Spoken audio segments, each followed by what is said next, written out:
Então, como funciona o teste de paternidade? O que eu vou fazer? Eu vou tentar ver se geneticamente esse indivíduo daqui pode ser pai daquela criança. Ou seja, se ele pode responder por metade de toda a genética daquela criança, porque a outra metade vem da mãe. Como é que a gente faz isso? Inicialmente a gente fazia com coisas simples, marcadores simples, como grupo sanguíneo. Então a gente sabe que alguns grupos sanguíneos são transmitidos para os filhos de determinada forma. Um indivíduo que é do tipo O, um casal que tenha sangue do tipo O, não pode ter uma criança com sangue AB, por exemplo. Tá? Com o tempo, conforme a gente foi tendo mais possibilidade de olhar o DNA, a gente foi encontrando mais e mais marcações que permitem a gente identificar e comparar com a criança.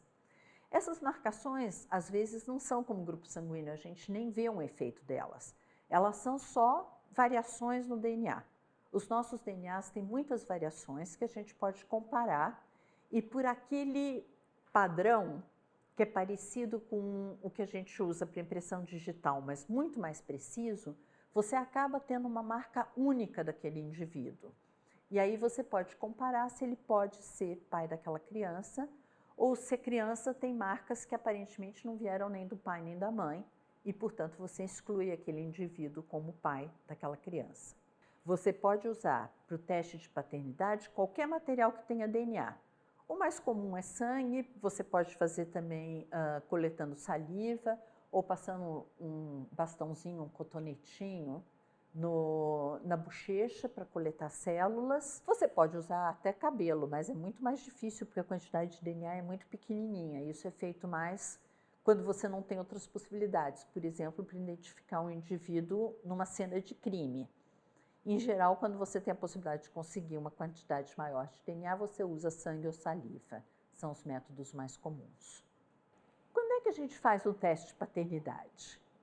Os testes genéticos são feitos para responder perguntas que a gente tenha. Então, a gente só faz uma pergunta quando a gente quer a resposta. O teste de paternidade também entra nessa categoria. Você tem certeza de que seu pai é seu pai? Ou você tem certeza de quem é o pai da sua criança? Você pode ter questões diferentes. E, além de não ter certeza, você quer saber, as pessoas querem saber, se você quiser e for importante para você responder essa pergunta, você busca um teste de paternidade. Os indivíduos têm que estar de acordo ou têm que ter um pedido judicial. No caso, não interessa muito um pedido médico. Você faz porque espontaneamente você quer responder aquela pergunta ou porque judicialmente é necessário responder aquela pergunta. A resposta do teste é 100% precisa? Quando o teste dá um resultado de que o indivíduo não pode ser pai daquela criança, esse resultado é 100% preciso. Ele exclui com 100% de certeza que aquele indivíduo não pode ser pai. Mas, quando diz que o indivíduo pode ser pai, ele está dizendo que ele é o único indivíduo no mundo que pode ser pai? Não, ele está dizendo que é possível ele ser pai e que é muito provável que ele seja pai.